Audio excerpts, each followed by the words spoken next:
एक नास्तिक व्यक्ति ने एक भक्त से कहा कि भगवान तो होता ही नहीं है, तुम लोग व्यर्थ में अपना समय बर्बाद करते हो, हमने तो कभी देखा ही नहीं भगवान को, फिर हम कैसे मान लें कि भगवान होता है।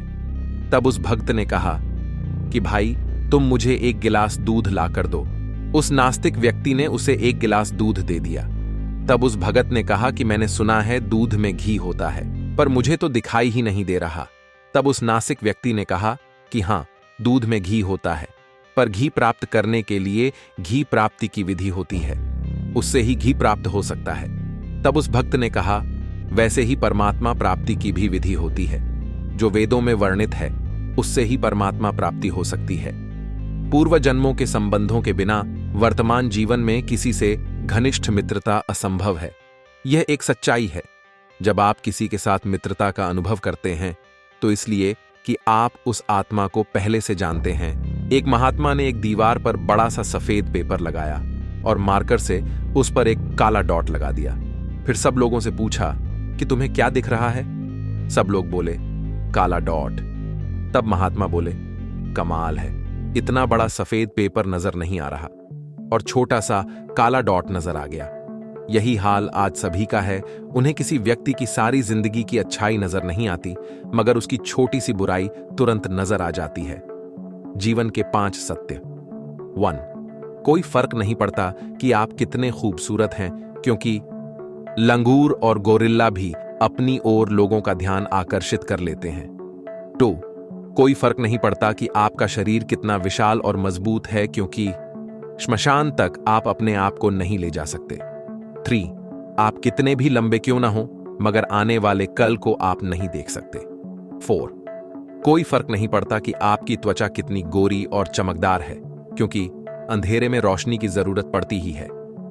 5. कोई फर्क नहीं पड़ता कि आप कितने अमीर हैं और दर्जनों गाड़ियां आपके पास हैं, क्योंकि घर के बाथरूम तक आपको चल के ही जाना पड़ेगा। इसलिए संभल के चलिए। जिंदगी का सफर छोटा है। आने वाले समय में किसी महिला की मृत्यु पर शोक इस तरह से व्यक्त किया जाएगा, बेचारी बहुत ही अच्छी इंसान थी, हमेशा ऑनलाइन रहती थी, हर एक की रिक्वेस्ट एक्सेप्ट कर लेती थी, कभी अपने कमेंट से किसी को तकलीफ नहीं दी, उसकी पोस्ट बहुत ही शानदार होती थी, बड़े दिल की मालकिन थी, कभी किसी को ब्लॉक नहीं किया, दोस्तों की सेल्फी दिल खोलकर लाइक करती थी। जब मौत आई तब भी फेसबुक पर ही बैठी हुई थी। अचानक नेटवर्क का सिग्नल उड़ा और इसके साथ ही उसका सिग्नल भी उड़ गया। बहुत ही भली औरत थी। मैं ही कृष्ण, मैं ही कंस हूं। दिल को छूने वाली कहानी। एक चित्रकार था जो अद्भुत चित्र बनाता था। लोग उसकी चित्रकारी की तारीफ करते थे। एक दिन कृष्ण मंदिर के भक्तों ने उनसे कृष्ण और कंस का एक चित्र बनाने की इच्छा प्रकट की।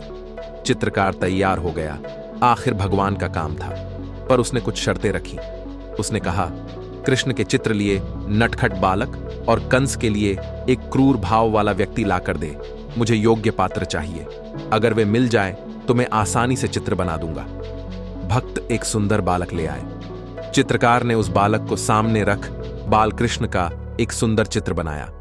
अब बारी कंस की थी, पर क्रूर भाव वाले व्यक्ति को ढूंढना थोड़ा मुश्किल था। जो व्यक्ति कृष्ण मंदिर वालों को पसंद आता, वो चित्रकार को पसंद नहीं आता। उसे वो भाव मिल नहीं रहे थे। वक्त गुजरता गया। आखिरकार थक हार कर सालों बाद वो अब जेल में चित्रकार को ले गए, जहां उम्र कैद काट रहे अपराधी थे। उन अपराधियों में से एक को चित्रकार ने पसंद किया और उसे सामने रखकर उसने कंस का चित्र बनाया। कृष्ण और कंस की वो तस्वीर आज सालों के बाद पूर्ण हुई। कृष्ण मंदिर के भक्त वो तस्वीरें देखकर मंत्रमुग्ध हो गए। उस अपराधी ने भी वह तस्वीरें देखने की इच्छा व्यक्त की। उस अपराधी ने जब वो तस्वीरें देखी तो वो फुट फुट कर रोने लगा। सभी ये देख अचंभित हो गए। चित्रकार ने उससे इसका कारण पूछा। तब वह अपराधी बोला, शायद आपने मुझे पहचाना नहीं। मैं वो ही बच्चा जिसे सालों पहले आपने बालकृष्ण के चित्र के लिए पसंद किया था। मेरे कुकर्मों से आज मैं कंस बन गया। इस तस्वीर में मैं ही कृष्ण, मैं ही कंस हूं। हमारे कर्म ही हमें अच्छा और बुरा इंसान बनाते हैं। काश हम जान पाते अगले पल क्या है या क्या घटित होने वाला है। मेरे उम्र की अंतिम तिथि कौन सी है? क्या मुझे पता है आज मैं किसी से मिलने वाला हूं? मेरा जीवन मुझे कहां खींच रहा है? कहने का मतलब क्या, मैं सर्वज्ञानी? हाँ, जीवन के सभी प्रश्नों का उत्तर मुझे पता हो। इन्हीं प्रश्नों के साथ जब हम बंद आंखों से या जागृत आंखों से भूमध्य केंद्र या कृपाक्षा पर तिवातम एकाग्रह मनोभाव से करते हैं तो हम उत्तर प्राप्त करते हैं। और यदि हम प्रश्न न भी करें, बस भूमध्य केंद्र पर शांत और एकाग्रता से ठहरे, तब भी हम अपने आप में असीम संतुष्ट पाते हैं। यही ध्यान है, आत्म साक्षात्कार। ध्यान ही मनुष्यता की अति ऊंचाई है। यदि सृष्टि के और मनुष्य मात्र में रहस्य छिपे हैं, एक एक कर हर दिन का ध्यान जब होता है, तब सृष्टि रहस्य परतों को खोलती है। अतः ध्यान ही मनुष्यता की पहचानी है। यही शुरू चेतना की स्थिति है। अथित ध्यान वह सेतु है जो मनुष्य को भगवन से जोड़ता है, जहां पहुंचने पर मनुष्य को अपनी केंद्रीय से सतत से संपर्क स्थापित होता है। आत्मा उठान शांति में है, शांति में आत्मा का निवास स्थान भी है। ज्यादातर स्त्रियां अपने भाई से ये उम्मीद रखती हैं कि वृद्ध माता पिता की सेवा करें, पर खुद पति को इस नेक काम से दूर रखती हैं।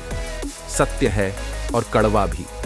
जिस मनुष्य के हृदय में सच्ची मानवता होगी, उसकी सोच हमेशा यही होगी कि मुझे मिला हुआ दुख किसी को ना मिले और मुझे मिला हुआ सुख सबको मिले। धीरे बोलिए, अहम छोड़िए, शांति मिलेगी, बड़े बनेंगे। भक्ति कीजिए, मुक्ति मिलेगी, विचार कीजिए, ज्ञान मिलेगा। सेवा कीजिए, शक्ति मिलेगी, सहन कीजिए, देवत्व मिलेगा। संतोषी बनिए, सुख मिलेगा। इतना छोटा कद रखिए कि सभी आपके साथ बैठ सकें, और इतना बड़ा मन रखिए कि जब आप खड़े हो जाएं तो कोई बैठा न रह सके। तू मुझे संभालता है, ये तेरा उपकार है मेरे दाता, वरना तेरी मेहरबानी के लायक मेरी हस्ती कहां। रोज गलती करता हूं, तू छुपाता है अपनी बरकत से। मैं मजबूर अपनी आदत से, तू मशहूर अपनी रहमत से।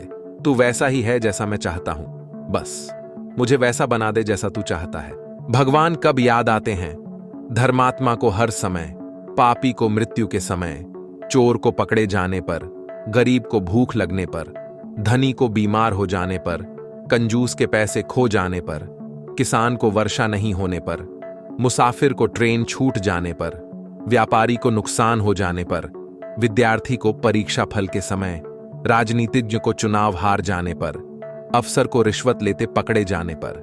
दुख कभी खत्म नहीं होता, लेकिन यह बदलता रहता है। दुख केवल कुछ देर का पड़ाव है, रहने की जगह नहीं है। दुख न कमजोरी की निशानी है, न ही विश्वास की कमी। दुख कहीं भी, कभी भी, किसी को भी हो सकता है। न ये ठहरा है, न ठहरेगा। ये तो निरंतर चलता है, ये चला ही जाएगा। ये तो केवल प्रेम की कीमत है। इंसान इसलिए परेशान रहता है क्योंकि वो भगवान को तो मानता है, लेकिन भगवान के नियमों को बिल्कुल भी नहीं मानता। याद रखें, धर्म हर व्यक्ति का अलग अलग हो सकता है, लेकिन भगवान एक ही है। धर्म हमेशा प्रेम, शांति और विकास करना ही सीख लाता है। मतलब धर्म इंसान बनना सीख लाता है, शैतान या जाहिल बनना बिल्कुल भी नहीं। संगत और संकट एक ही सिक्के के दो पहलू हैं। संगत बुरी या गलत है तो संकट हर पल नजदीक ही है, कभी भी आ जाएगा। संगत अच्छी है, नेक है, तो संकट तो नहीं, अपितु सहायता सामने रहेगी। इसलिए संगत कब और कैसे और किससे करनी है महत्वपूर्ण है। अच्छी और बुरी संगत का असर जीवन पर बहुत अधिक होता है। खुश रहें, खुश रखें। व्यवहार घर का शुभ कलश है और इंसानियत घर की तिजोरी। मधुर वाणी घर की धन दौलत है और शांति घर की महालक्ष्मी। पैसा घर का मेहमान है और एकता घर की ममता। व्यवस्था घर की शोभा है और समाधान सच्चा सुख। न गीता बुरी है, न कुरान बुरा है, न हिंदू बुरा है, न मुसलमान बुरा है, न खुदा बुरा है, न भगवान बुरा है। भेजे में जो गुस्सा है वो शैतान बुरा है। ना तुम अपने आप को गले लगा सकते हो, ना ही तुम अपने कंधे पर सर रखकर रो सकते हो। एक दूसरे के लिए जीने का नाम ही जिंदगी है, इसलिए वक्त उन्हें दो जो तुम्हें चाहते हो दिल से। रिश्ते पैसों के मोहताज नहीं होते, क्योंकि कुछ रिश्ते मुनाफा नहीं देते पर जीवन अमीर जरूर बना देते हैं। 4 दिन गायब होकर देख लीजिए, लोग आपका नाम भूल जाएंगे। इंसान सारी जिंदगी इस धोखे में रहता है कि वह लोगों के लिए अहम है, लेकिन हकीकत यह होती है कि आपके होने ना होने से किसी को कोई फर्क नहीं पड़ता। जिसकी जितनी जरूरत होती है उसकी उतनी ही अहमियत होती है ना। रुकी वक्त की गर्दिश न जमाना बदला, पेड़ सूखा तो परिंदों ने ठिकाना बदला। एक पक्षी था, आजाद पक्षी। वो आसमान में बदलों की ऊंचाई तक उड़ पाता था, जमीन पर चल पाता और पानी में तैरकर शिकार भी कर पाता था। इन सभी गुणों में वो बाकी पक्षियों से कई गुना अच्छा था, लेकिन उसे एक आदत थी। वो हर दिन जब जमीन पर आता तो एक छोटा कंकर उठा लेता और उसे हमेशा अपने पास रखता। ये काम वो रोजाना करता। एक दिन ऐसा आया जब उन कंकरों का बोझ इतना बढ़ गया कि उसके सभी अच्छे गुण, उड़ना, चलाना और तैरना, खत्म हो गए और आखिरकार वो मर गया। अगर हम अपने आप को उस पक्षी के साथ कंपेयर करें तो फालतू की चिंताएं वही कंकर है जो हम दिन रात जमा करते जा रहे हैं। भोजन और प्रसाद में बस इतना अंतर है कि भोजन थाली भर भर लेते हैं और छोड़ देते हैं। प्रसाद जमीन पर भी गिर जाए तो उठाकर खाते हैं। भोजन को प्रसाद मान लें तो कभी अन्न बर्बाद न हो। इतना ही लें थाली में कि व्यर्थ न जाए नाली में। अपने जीवन की तुलना किसी के साथ नहीं करनी चाहिए।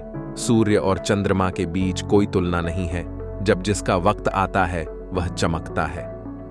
ऊंचाई पर वो पहुंचते हैं जो प्रतिशोध के बजाय परिवर्तन की सोच रखते हैं।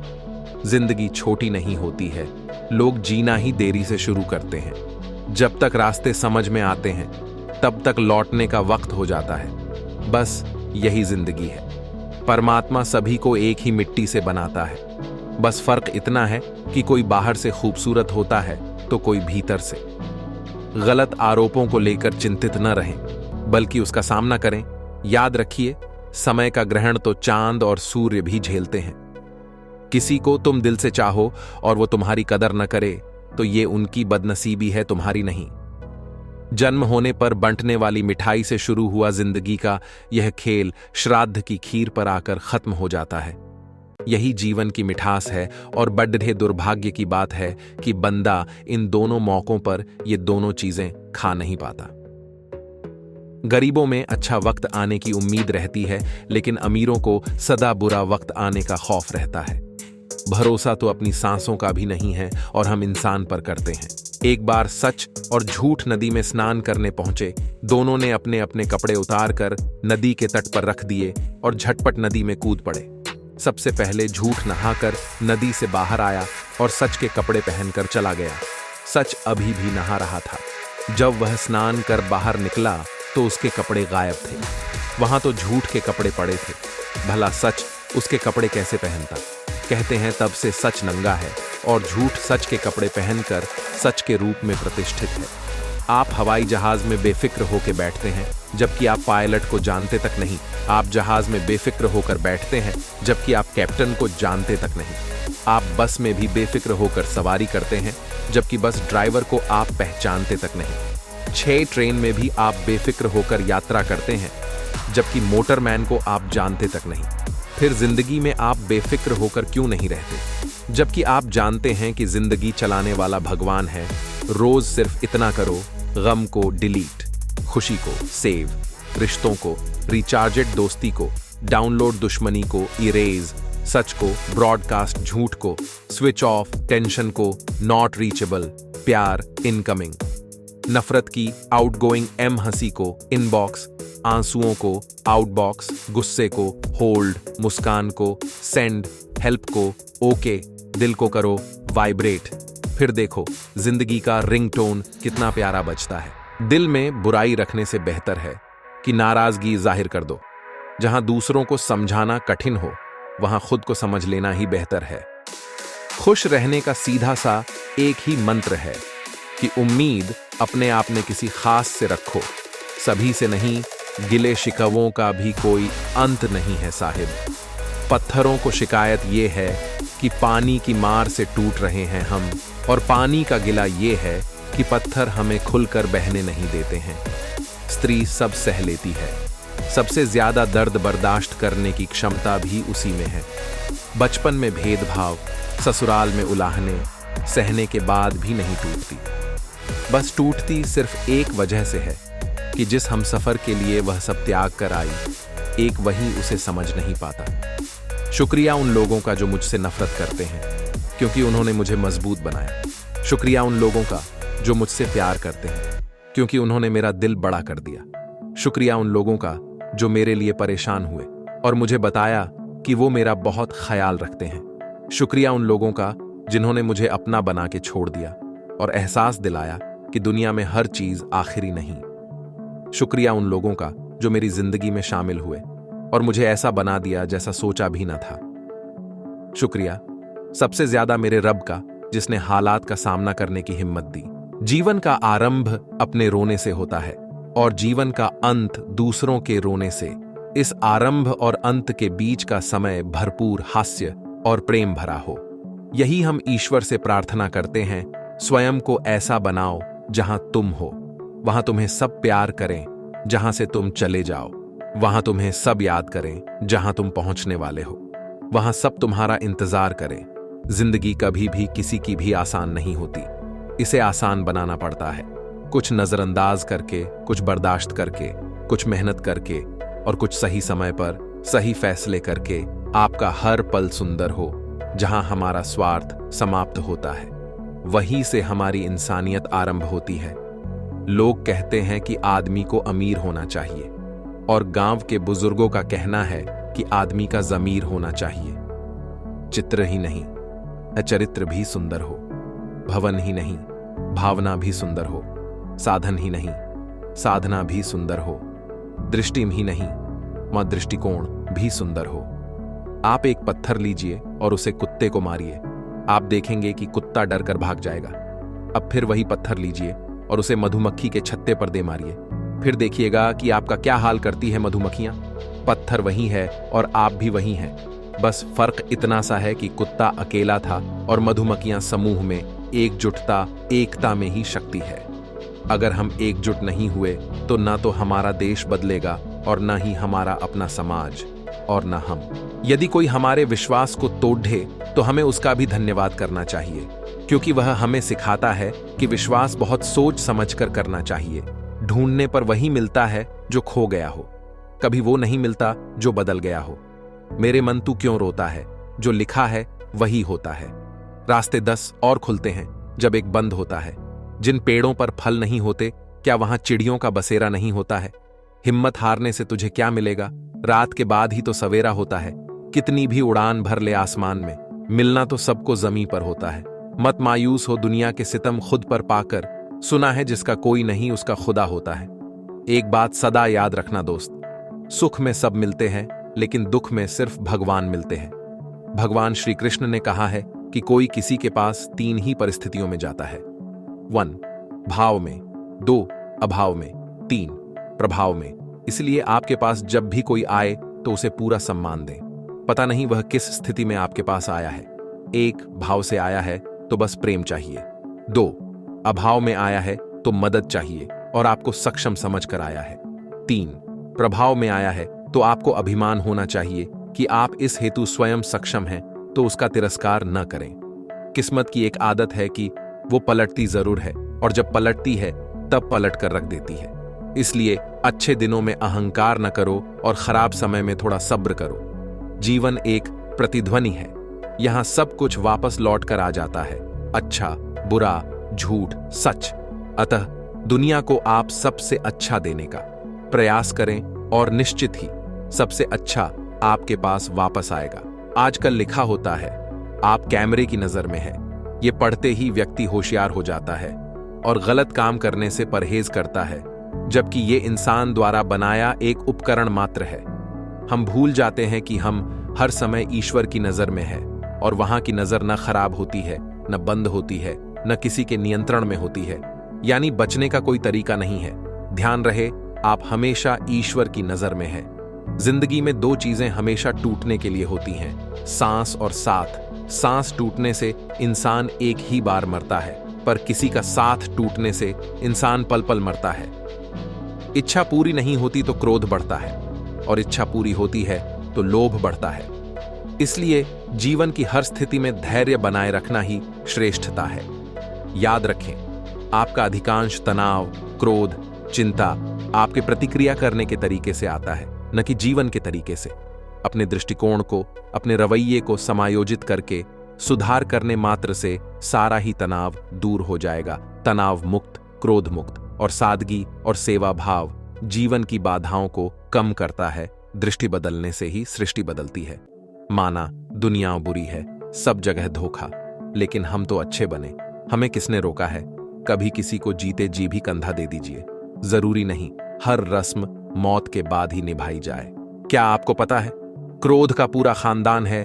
क्रोध की एक लाडली बहन है, जिद क्रोध की पत्नी है, हिंसा क्रोध का बड़ा भाई है, अनहकार क्रोध का बाप जिससे वह डरता है, भय क्रोध की बेटियां हैं, निंदा और चुगली क्रोध का बेटा है, बैर इस खानदान की नकचड़ी बहू है, ईर्ष्या क्रोध की पोती है, घृणा क्रोध की मां है, उपेक्षा और क्रोध का दादा है। द्वेष तो इस खानदान से हमेशा दूर रहे और हमेशा खुश रहो। जिस घर में भाइयों में प्रेम और बड़ों का आदर सम्मान होता है, वही ईश्वर का निवास होता है। प्यार बांटा तो रामायण लिखी गई और संपत्ति बांटी तो महाभारत लिखी गई। इंसान का पतन उस समय शुरू हो जाता है जब वह अपनों को गिराने की सलाह गैरों से लेना शुरू कर देता है। अमीरों के चेहरों पर कभी मुस्कान नहीं होती, गरीबों के चेहरे पर कभी थकान नहीं होती। सब कुछ खरीद सकती हैं दौलत इस दुनिया में, पर शुक्र है मुस्कान किसी की गुलाम नहीं होती। सुख प्राप्त करने की चाह में आदमी मकान बदलता है, दुकान बदलता है, कभी कभी देश बदलता है तो कभी कभी भेष भी बदलता है, लेकिन अपनी सोच, अपना स्वभाव बदलने को राजी नहीं है। इज्जत पर कोई डिस्काउंट नहीं होता दोस्तों। जब मिलती है तो पूरी मिलती है और जब जाती है तो पूरी जाती है, क्योंकि तूफान में कश्तियां और अभिमान में हस्तियां डूब ही जाती है। बहन बेटी पर किए गए खर्च से हमेशा फायदा ही होता है।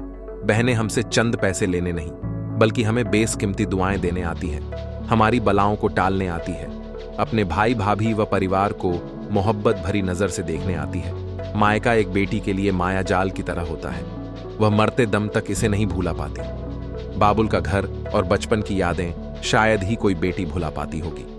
प्लीज एक बेटी को, एक बहन हो, एक बुआ को, एक ननद को उसके अधिकार से वंचित मत कीजिए, जिसे ईश्वर ने हंसने का गुण दिया है। इसे खोइए मत। बिखरने दो होंठों पे हंसी के फुहारों को। प्यार से बात कर लेने से जायदाद कम नहीं होती है। इंसान तो हर घर में पैदा होते हैं, बस इंसानियत कहीं कहीं जन्म लेती है। अगर तुम्हें इतिहास बनाना है तो जीवन में एक बार जो फैसला कर लिया, फिर कभी पीछे मुड़कर मत देखना, क्योंकि पलट कर देखने वाले इतिहास नहीं बनाते हैं।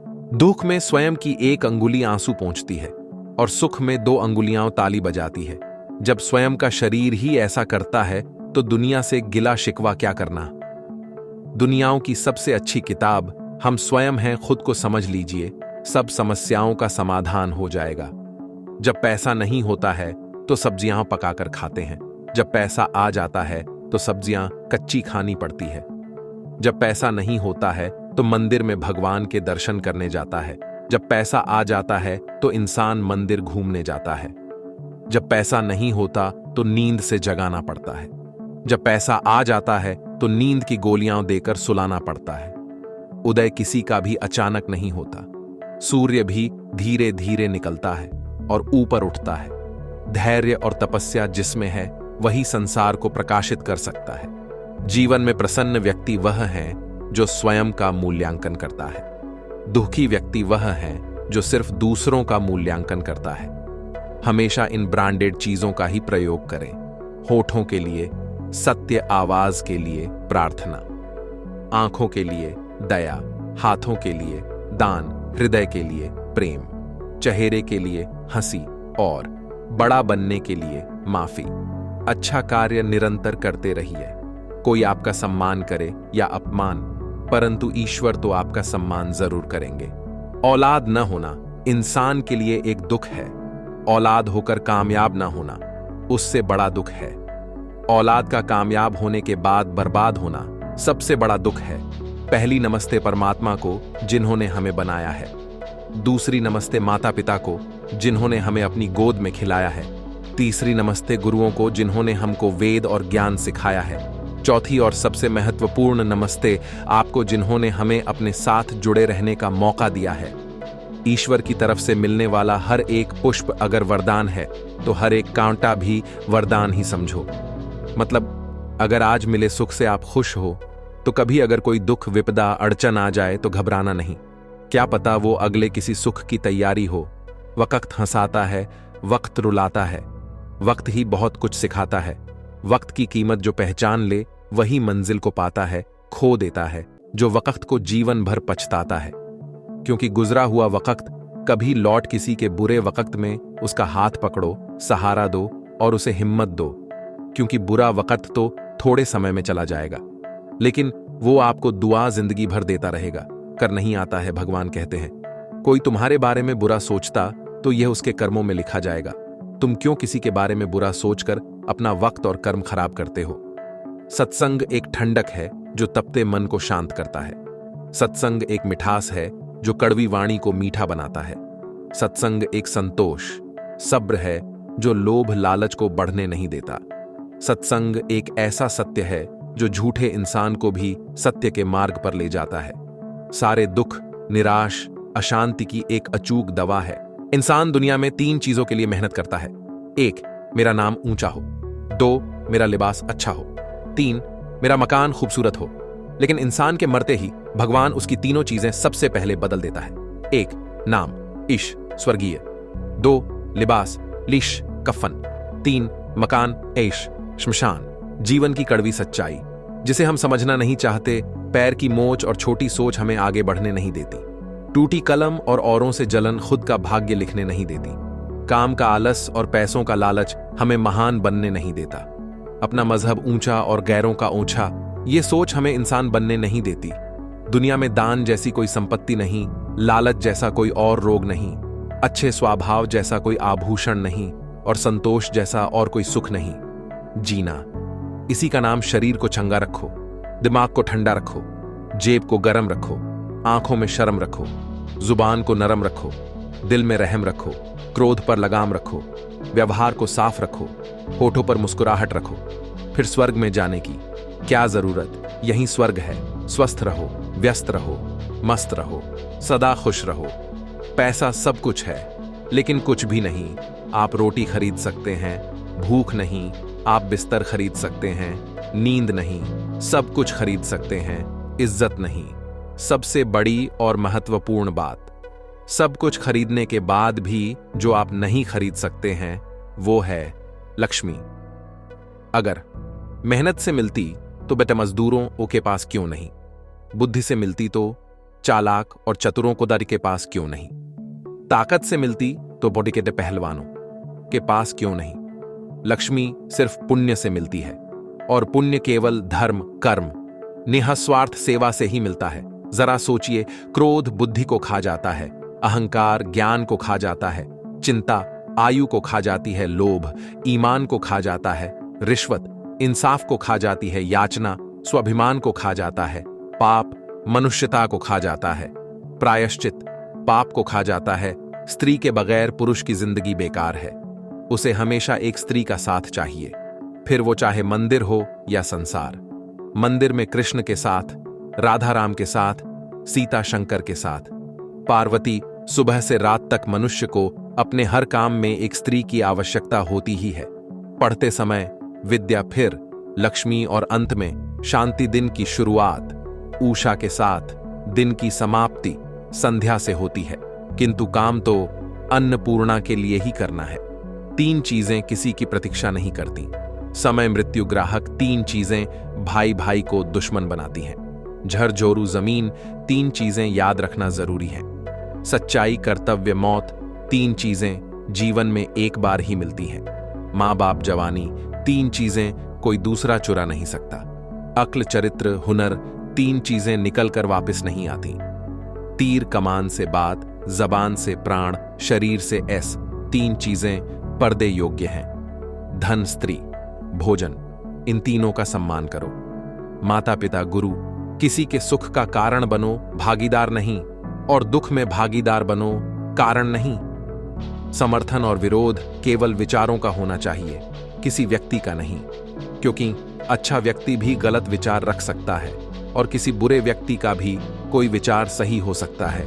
मतभेद कभी भी मन भेद नहीं बनने चाहिए। जिसका जैसा चरित्र होता है उसका वैसा ही मित्र होता है। शुद्ध रखो अपने विचारों को। शरीर तो हर क्षण अपवित्र होता है। नजरिए का फर्क है केवल।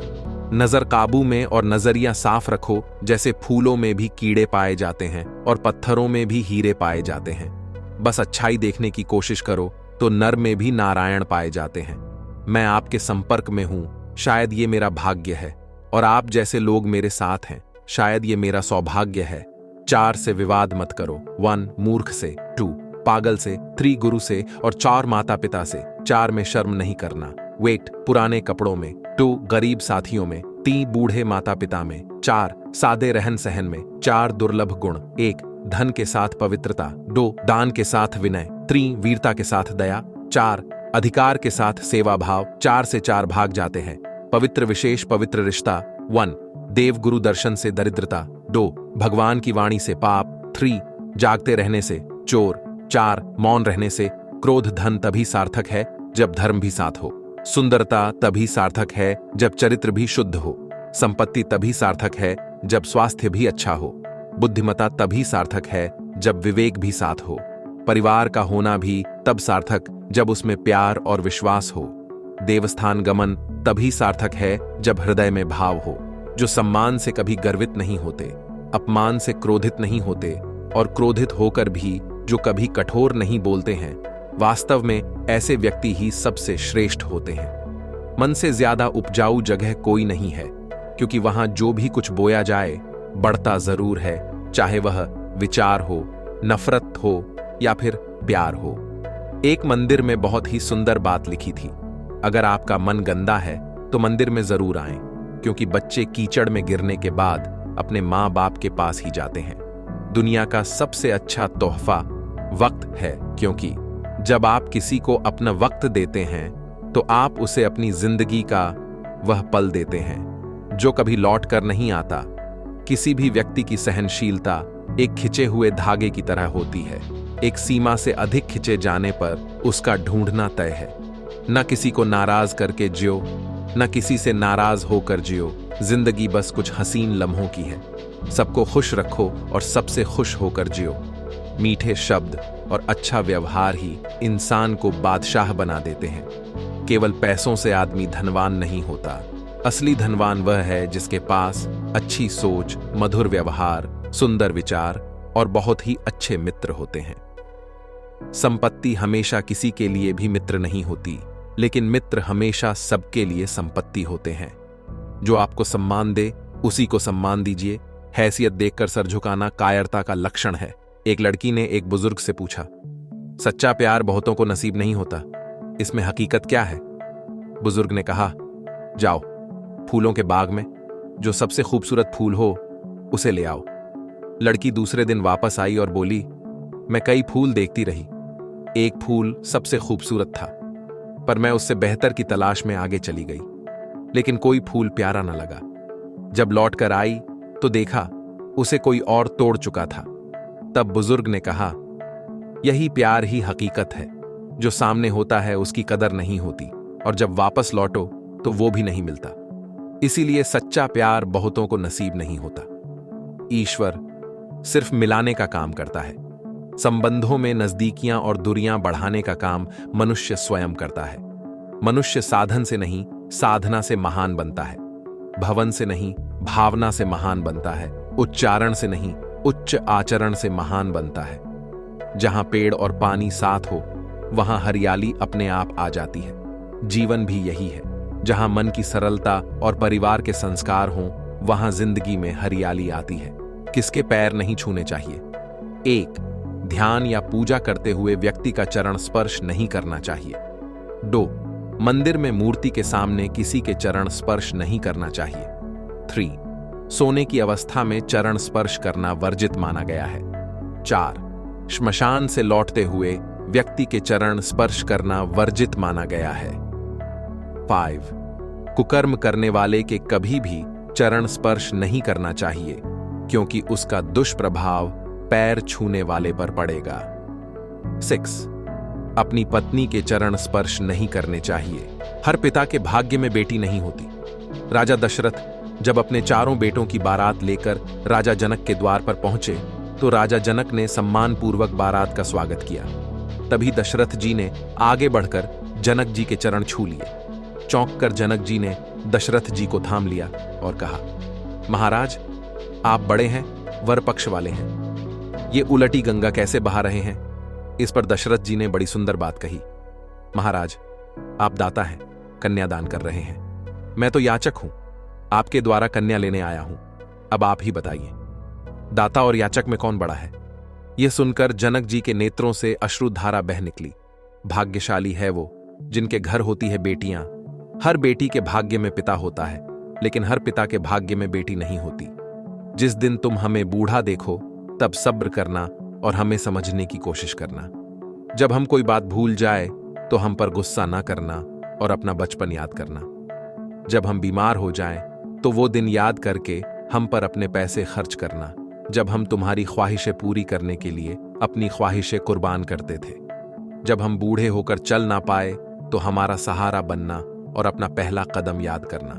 जब हमारे आंखों में आंसू देखना तो वह दिन याद करना, जब तुम रोते थे तो सीने से लगाकर चुप कराते थे। जब हम ठंड से ठिठुर रहे हो तो और गुहार लगा रहे हो तो बिना कोई देर किए हमारे ऊपर रजाई और कंबल डालना। वह दिन याद करना जब ठंड के दिनों में पैरों से रजाई नीचे गिरा देते थे और ठंड लगने पर रोते थे तो अपने कलेजे लगाकर फिर रजाई ओढ़ाते थे, जिसे भूलना अत्यंत कठिन हो जाता है। वह व्यक्ति 2 मिनट में अपनी बात कह जाता है, परंतु हमें उसे भूलने में 2 महीने या 2 वर्ष तक लग जाते हैं। वह क्या सोचते हैं अपने बारे में? उनकी हिम्मत कैसे हुई ऐसा बोलने की? 2 मिनट में जो कुछ भी होता है उसे आप हमेशा के लिए याद रख लेते हैं। आप मन में उस बात को दोहराते रहते हैं। जब किसी से बात होती है तब भी आप उस घटना का जिक्र करते हैं। अपने मस्तिष्क में हर समय उस दृश्य का चित्रण करते रहते हैं। हर समय विभिन्न कोणों और विभिन्न तरीके से उस घटना का विश्लेषण करते रहते हैं तथा उसे सही गलत, बुरा दुखद आदि जैसी बातों से तोलने लगते हैं। आप जितनी बार उस घटना पर विचार करेंगे उतनी बार और उतनी ही ज्यादा आप नए नए निष्कर्षों तक पहुंचते हैं। इनमें से अधिकांश का स्वभाव नकारात्मक ही होता है। ऐसा करके आप अपने मस्तिष्क में मौजूद इस घटना को और मजबूती प्रदान करते हैं। उस घटना से संबंधित यादें और अनुभव बार बार आपके दिमाग में कौंधते रहते हैं। पहले वह आपके अवचेतन मन में होते हैं और धीरे धीरे आपकी चेतना में घर कर जाते हैं।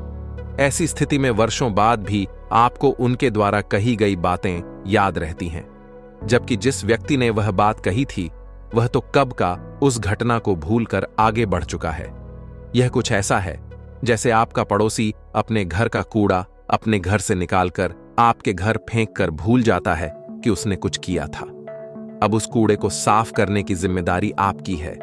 वह तो ऐसा कर अपने घर को साफ कर चुका है। कोई आपसे अपशब्द कहता है और फिर इसे भूल जाता है, परंतु उन शब्दों का आपके ऊपर गहरा प्रभाव पड़ता है। हमें यह समझना चाहिए कि वह समय अब बीत चुका है, उसके साथ जुड़ी यादें भी बीत चुकी हैं। आपके पास यदि कुछ है तो वो है वर्तमान, जिसे जीना और अपने लिए आनंददायक बनाना आपकी जिम्मेदारी है। भी कभार कोई हमारे सामने या हमसे जुड़ी कुछ ऐसी बातें बोल देता, कुछ करने से पहले जरूर सोचें। हमारी एक आदत है भूलने की। हम भूल जाते हैं कि हम कौन हैं, हमारा स्वभाव क्या है, हमारी प्रकृति क्या है। तो कौन सी ऐसी चीज है जिसके भूल जाने से हमारे जीवन के अंदर ऐसा माहौल पैदा होता है कि हम समझ नहीं पाते हैं कि ये सब कुछ क्या है, क्या हो रहा है, मेरे साथ गलत क्यों होता है, किसी के साथ सही क्यों होता है। परंतु सच्चाई यह है कि आप जहां भी जाते हैं, जो कुछ भी करते हैं, सुख दुख, ज्ञान अज्ञान, अच्छाई बुराई, सब आपके साथ चलती है। अगर आप जीना सीखना चाहते हैं तो प्रेम को गले लगाना सीखिए, नफरत को नहीं। ज्ञान को पास बुलाना सीखिए, अज्ञानता को नहीं। अपने जीवन में अगर प्रकाश चाहते हैं तो प्रकाश को लाना सीखिए, अंधेरा अपने आप चला जाएगा। यदि आप अपनी जिंदगी को थोड़ा बहुत भी बदलना चाहते हैं तो कुछ करने से पहले सिर्फ 3 सेकंड सोचिए कि आप क्या करने जा रहे हैं। उसके बाद जो करना है कीजिए, क्योंकि गुस्सा भी आपके साथ है और क्षमा भी। 3 सेकंड में आप चुन सकते हैं कि गुस्सा चाहिए या क्षमा। क्षमा प्यार लाएगी, प्यार उजाला लाएगा, उजाला आनंद लाएगा 3 सेकंड में। चूंकि आप पाप एम चूंकि आप करते पहले हैं, सोचते बाद में हैं, इसलिए आपके जीवन में दुख रहता है। हम जो कुछ भी करते हैं इसमें दोनों ही गुंजाइश है, अच्छा भी हो सकता है और बुरा भी। अगर हम सोच विचार कर और यह जानकर काम करेंगे कि हमारी प्रकृति भूलने की है और मुझे कोशिश करनी है कि मैं उस चीज को नहीं भूलूं जो मेरे लिए जरूरी है, अगर यह याद रहेगा तो आपके जीवन के भीतर अपने आप परिवर्तन आएगा। परिवर्तन संसार से शुरू नहीं होगा, वह हमसे शुरू होगा। जो कुछ भी आप कर रहे हैं वह आनंद पाने के लिए है, क्योंकि आप दुख नहीं सह सकते परंतु अपार सुख सह सकते हैं। हर एक चीज के अंदर सुख भी है, दुख भी है, पर यह आपको चुनना है कि आपको जीवन में क्या चाहिए। मेरी इस बात को समझकर आप अपने जीवन में परिवर्तन ला सकते हैं। एक मूर्ख इतने सवाल पूछ सकता है कि 7 अक्लमंद मिलकर भी जवाब नहीं दे सकते। निशाना लगाना ही पर्याप्त नहीं है, निशाना लगना भी चाहिए। खेल खत्म होने के बाद राजा हो या पैदल, सारे मोहरे एक ही डिब्बे में जाते हैं। मामूली खर्चे पता नहीं चलते परंतु वही जेब खाली करते हैं। कहने और करने के बीच बड़ा अंतर होता है। तमाम जूते घिस चुके होते हैं। बदकिस्मती सो रही हो तो उसे जगाना नहीं चाहिए।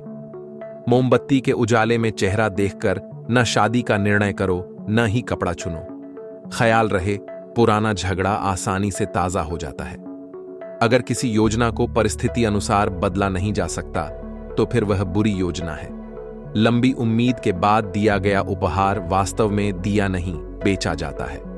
मधुमक्खी जीवन भर शहद इकट्ठा करती है परंतु वह सारा शहद भी उसका डंक मीठा नहीं कर पाता। जैसी बेटी चाहते हो वैसी ही पत्नी चुनो। हमेशा ध्यान रखो, मुसीबत तेज रफ्तार घोड़े पर सवार होकर आती है। एक तलवार दूसरी को म्यान में रखती है। जो ठेस पहुंचाता है वह रेत पर लिखता है, जल्दी भूल जाता है, परंतु जिसे ठेस लगती है वह पत्थर पर लिखकर रखता है। सोचो ज्यादा, बोलो कम, लिखो और भी कम।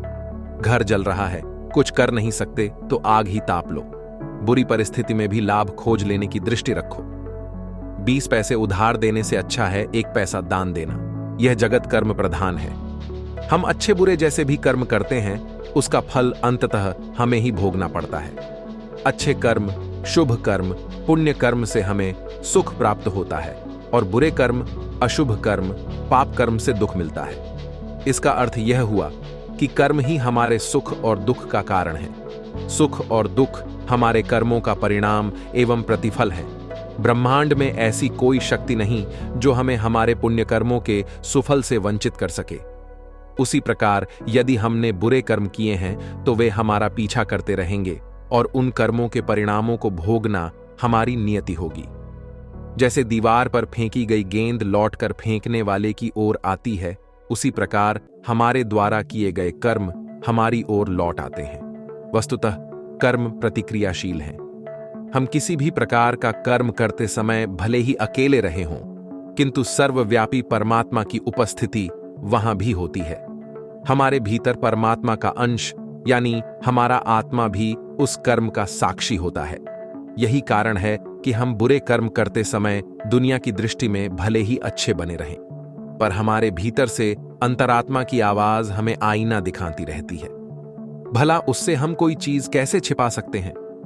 हमारे आत्मा के पास हमारे प्रत्येक कर्म का लेखा जोखा है। कर्मों की दिशा ही हमारे जीवन की दिशा निर्धारित करती है। हमारे कुछ कर्मों का फल तो तत्काल मिल जाता है, लेकिन कुछ कर्मों का फल वर्षों बाद भविष्य में या फिर अगले जीवन में प्राप्त होता है, किंतु मिलता अवश्य है। बीज बोते ही वह वृक्ष तो नहीं बन जाता, उसे बीज से वृक्ष बनने में समय लगता है। हमारा हर कर्म वास्तव में बीज है जो एक न एक दिन अंकुरित होता हुआ, विकसित होता हुआ वृक्ष के रूप में आकार लेगा और उस वृक्ष में सुख और दुख के फल लगे होंगे जिनका भोग हमें ही करना होगा। इसे ही कर्म भोग कहते हैं। इसलिए सदैव अच्छे कर्म करने के लिए तत्पर रहना चाहिए।